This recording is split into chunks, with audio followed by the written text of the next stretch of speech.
So Case IH conducted this survey across the country asking farmers some different questions, and we've got those questions in your handout, and we also have them up on the screen. We're going to talk about those a little bit. The first one was, Darren, are you considering new practices and technologies for your farm in 2013? 100% yes.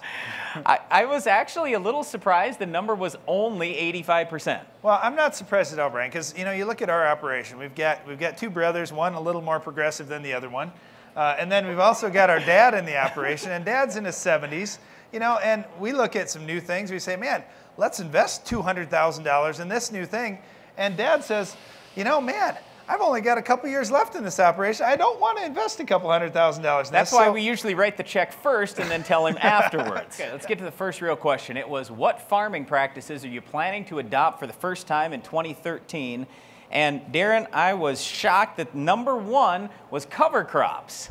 Okay, so cover crops is something we've been talking about. Especially coming off a drought year, you say, man, I was in a severe drought area, and I know guys right where I was living, we're actually cutting silage in mid-July, which in our area that doesn't normally start for a whole nother month, but the crop was just dying prematurely because of drought. And so they were trying to get whatever feed source they could get. And in those situations, hey, it's mid-July. Are we really going to leave our fields bare until next spring?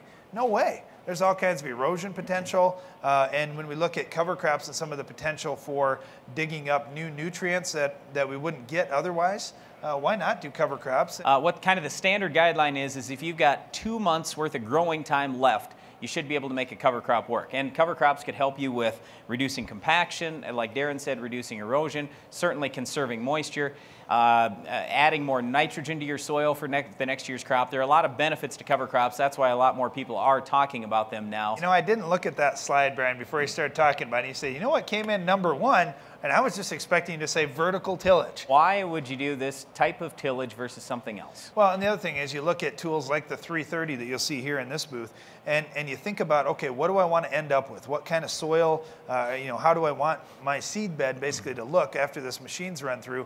And you don't want to see great big clods out there. So, there's different concepts when it comes to vertical tillage. I kind of like that complete tool that's going to leave me with a nice seed bed after it runs through the field. Okay, here's the next question. What precision farming tool are you planning to adopt for the first time in 2013? This one doesn't really surprise me. Variable rate fertilizer application. There's grid soil sampling next, and auto steer on the planter tractor. Here's the last question. What equipment are you planning to use for the first time in 2013? And this is over the next two slides there. Wow, Darren, vertical tillage, number one on that particular question.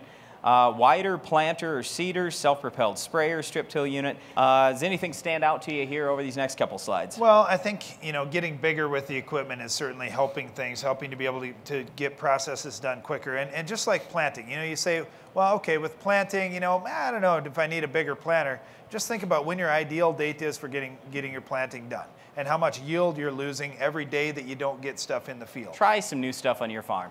That's the number one thing we're always talking to farmers about all over the country is nobody really knows your ground better than you.